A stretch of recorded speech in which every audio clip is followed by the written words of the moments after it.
DK RSS ಗೀತೆ ಹಾಡಿದ್ದು ಆಯ್ತು, ಕ್ಷಮೆ ಕೇಳಿದ್ದು ಆಯ್ತು. ಕಾರ್ಯಕರ್ತರಿಗೆ ನೋವಾಗಿದೆ ಅಂತ ಡಿಕೆ ಕ್ಷಮೆಯನ್ನ ಕೇಳಿದ್ರು. ಡಿಸಿಎಂ ಡಿಕೆ ಶಿವಕುಮಾರ್ ಕ್ಷಮೆ ಕೇಳಿ ದೊಡ್ಡವರಾದ್ರು. ರಾಜೇಂದ್ರ ರಾಜಣ್ಣ ಆರೋಪಕ್ಕೆ ಶಾಸಕ ಬಾಲಕೃಷ್ಣ ತಿರುಗೇಟನ್ನ ನೀಡಿದ್ದಾರೆ. ಡಿಕೆ ಶಿವಕುಮಾರ್ ಆರ್ಎಸ್ಎಸ್ ಗೀತೆಯನ್ನು ಹಾಡಿದ್ರು.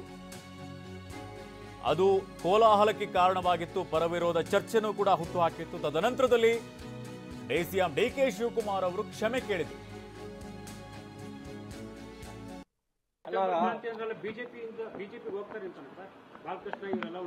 ಆ ಟೀಮ್ ಹೋಗ್ಬೋದು.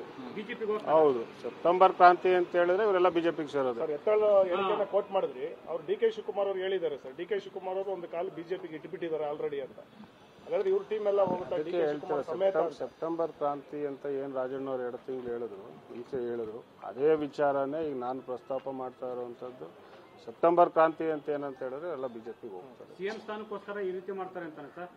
ಯಾವ ಪಕ್ಷದಲ್ಲಾದ್ರೂ ಸಿಎಂ ಸ್ಥಾನ ಕೊಡ್ತೀನಿ ಅಂದ್ರೆ ಹೋಗ್ತೀನಿ ಅಂತ ಹೇಳ್ತಾರಲ್ಲ, ಹೌದಲ್ಲ? ಅದೇ ಕ್ರಾಂತಿ. ಬೇರೆ RSS ಗೀತೆ ಆಡಿದ್ದು ಆಯ್ತು, ಅದು ಕ್ಷಮೆ ಕೇಳಿದ್ದು ಆಯ್ತು. ಕಾರ್ಯಕರ್ತರಿಗೆ ನೋವಾಗಿದೆ, ಕ್ಷಮೆ ಕೇಳಿದ್ದೀವಿ ಅಂತ ದೊಡ್ಡತನ ಮೆರೆದಿದ್ದು ಆಯ್ತು ಉಪಮುಖ್ಯಮಂತ್ರಿಗಳು. ಆಯ್ತಲ್ಲ?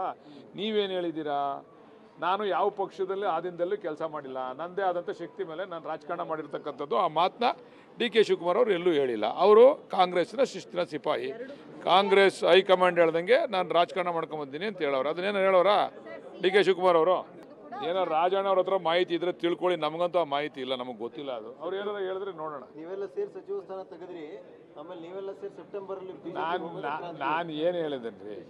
ಅವ್ರ ಮಾತಿಂದ ಅವರು ಸಚಿವ ಸ್ಥಾನ ಹೋಯ್ತೇವೆ, ಯಾರು ತೆಗಿಬೇಕಾಗಿಲ್ಲ, ಯಾರು ಷಡ್ಯಂತ್ರ ಮಾಡಲಿಲ್ಲ. ನನಗೆ ಹೇಳೋರಲ್ಲ ಅವ್ರ ಅವಾಗವಾಗ ಅವ್ರ ತೇವಲ್ಗೋಸ್ಕರ ಮಾತಾಡ್ತಾರೆ ಅಂತ. ಅವ್ರು ಮಾತಾಡದೆ ಹೋಗಿದ್ರೆ ಅವ್ರ ತೇವಲ್ಗೋಸ್ಕರ ಅವ್ರ ಅಧಿಕಾರ ಕಳ್ಕತಾನೆ ಇರಲಿಲ್ಲ. ರಾಜೇಂದ್ರ ಅವರು ಷಡ್ಯಂತ್ರ ಪಿತೂರಿ ಅಂತ ಹೇಳಿದ್ದಾರೆ ಸರ್.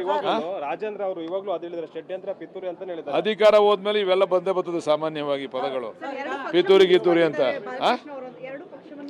ನಾನು ಮೂರು ಪಕ್ಷದಲ್ಲೂ MLA ಆಗಿದ್ದೀನಿ. ನಾನು 3 ಪಕ್ಷದಲ್ಲೂ MLA ಆಗೋ ಸುಲಭನಾ? ಜನ ಆಶೀರ್ವಾದ ಬೇಕಲ್ವಾ?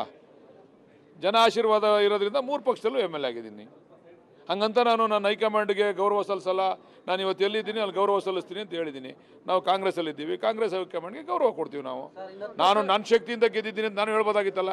ನನ್ನ ಶಕ್ತಿ ಇಲ್ಲ, ಹೈಕಮಾಂಡ್ ಶಕ್ತಿನೇ ನಮ್ಮ ಶಕ್ತಿ. ಸರ್, ಇನ್ನು 10 ವರ್ಷ ಬಿಟ್ಟರು ನಾವು ಸಿದ್ದರಾಮಯ್ಯನವ್ರ ಪರವಾಗಿ ಇರೋದು.